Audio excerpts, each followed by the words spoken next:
then we can engage all our people to build Singapore together. And to get both right, you must start with the politics, which is what I will do.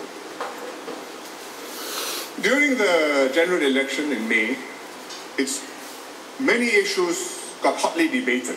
And it's quite natural during a debate, issues will crystallize, be amplified, the differences will be sharpened, and people's consciousness will be focused on the problem.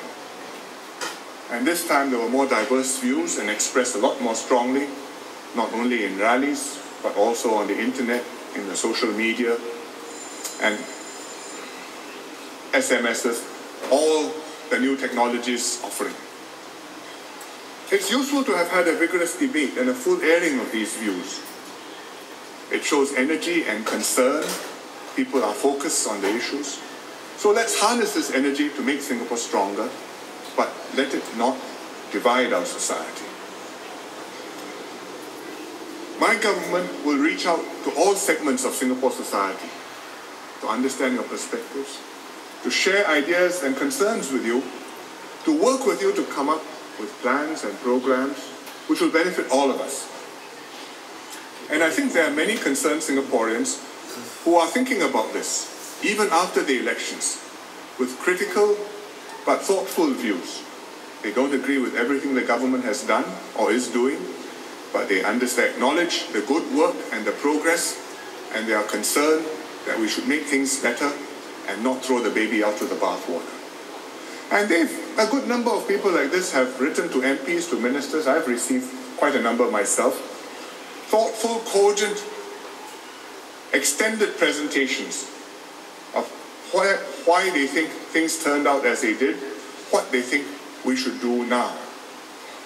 And I think that people like this give hope that Singaporeans want the country to progress, and there are people who are prepared to come forward and to make our system work better. So I encourage all those who have written to us in this spirit to come forward, whether online or in real life, and help to strengthen the constructive climate of opinion so that your government can do right for you and do right for Singapore. And I think in person, face-to-face, on TV, we know how to do it.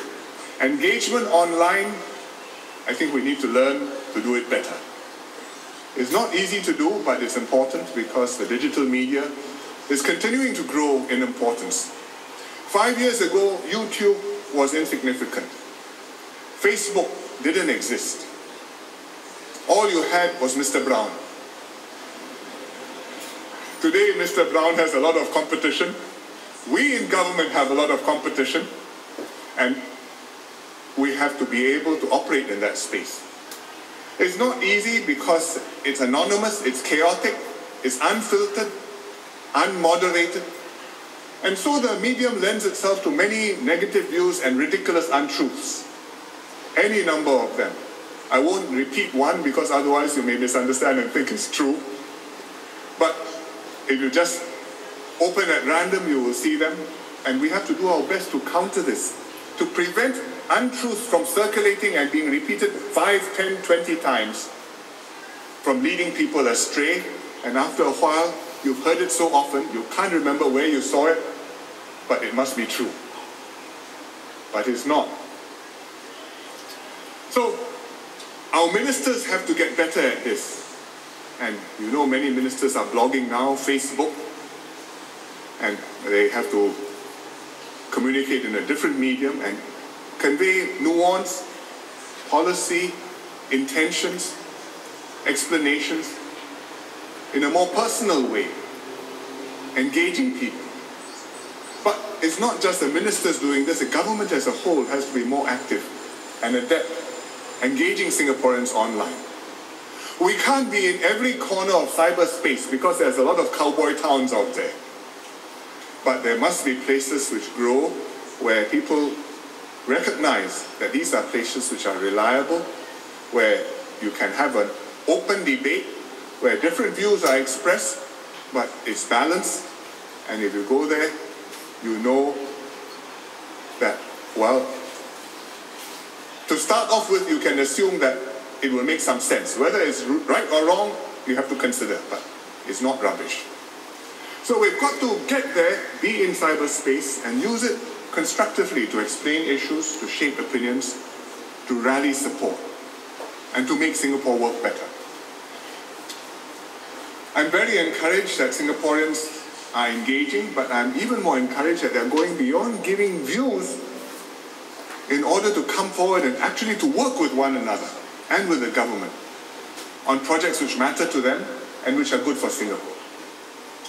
And I'll give you a couple of examples because I think that's the most vivid way to convey what are the things which Singaporeans are getting together and doing and getting mobilized on. One of them is the KTM railway line. The land we took back on the 1st of July, and we are creating a green corridor along the railway line.